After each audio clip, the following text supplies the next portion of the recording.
एक बार किसी श्रोता ने स्वामी राम सुखदास जी से पूछा, कोई ऐसी युक्ति बता दें जिससे परमात्मा की प्राप्ति हो जाए।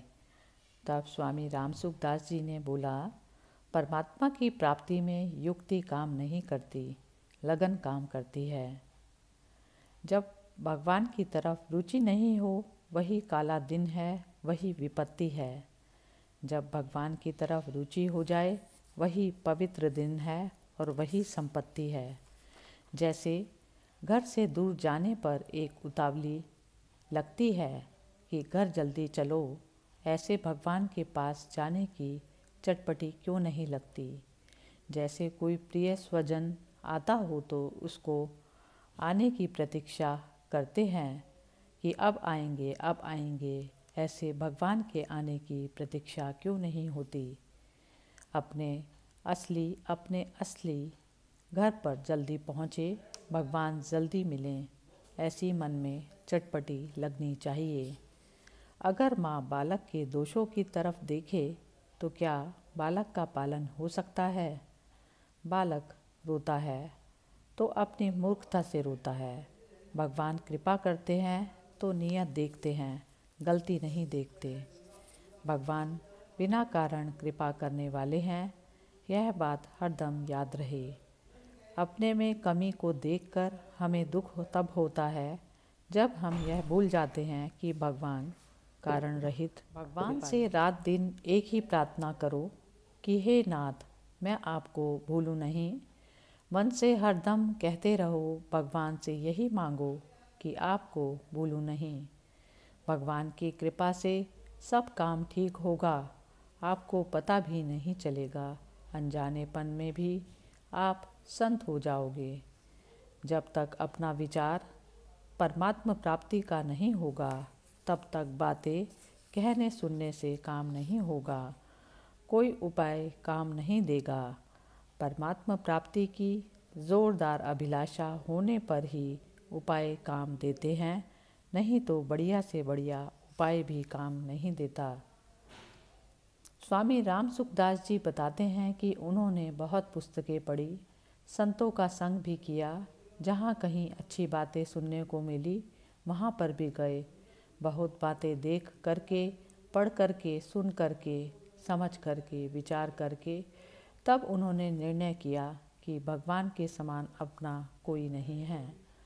आज तक भगवान के विषय में जितना आपने जाना है, जितनी आपकी समझ है, उसी रूप को याद करो और हे नाथ, हे प्रभु पुकारो। इतना सरल कोई रास्ता है नहीं।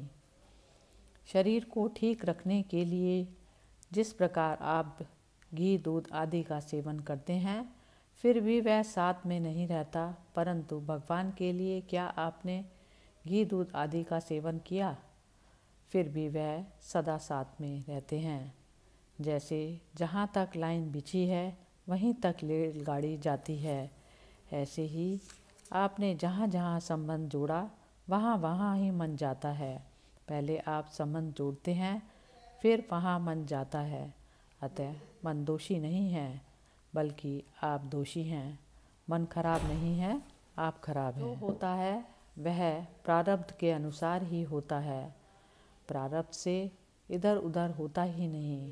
आप कितना ही उद्योग करें, जो होने वाला है वही होगा, यह सिद्धांत है। परंतु अपना उद्योग कभी छोड़ना नहीं चाहिए। अच्छे काम के लिए अपना उद्योग करते रहना चाहिए, पर चिंता नहीं करनी चाहिए। जो होने वाला है वैसा ही होगा। यह जो प्रारब्ध की बात कही जाती है, यह चिंता दूर करने के लिए है, अपना उद्योग छोड़ने के लिए नहीं। भगवान को प्रकट करने के लिए, उनका प्रेम प्राप्त करने के लिए भगवान को अपना मानना बहुत ज़रूरी है। जैसे बालक कहता है कि माँ मेरी है, ऐसे भगवान मेरे हैं।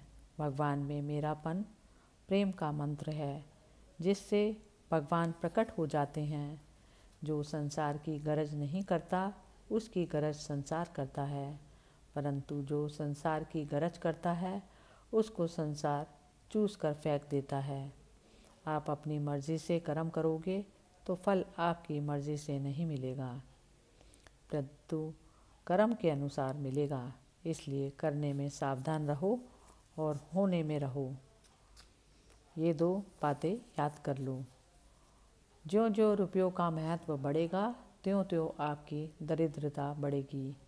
ज्यों ज्यों रुपये बढ़ेंगे त्यों त्यों घाटा बढ़ेगा। और भगवान के भजन में लग जाओ तो घाटा दूर हो जाएगा। आपका ही नहीं, आपके दर्शन करने वाले का घाटा दूर हो जाएगा। अगर हमारे में प्राणों का मोह ना रहे, जीने की इच्छा और मरने का भय ना रहे, तो कोई बलवान व्यक्ति हमारे पर अत्याचार नहीं कर सकेगा। यह सिद्धांत है कि भौतिक बल कभी भी आध्यात्मिक बल पर विजय प्राप्त नहीं कर सकता।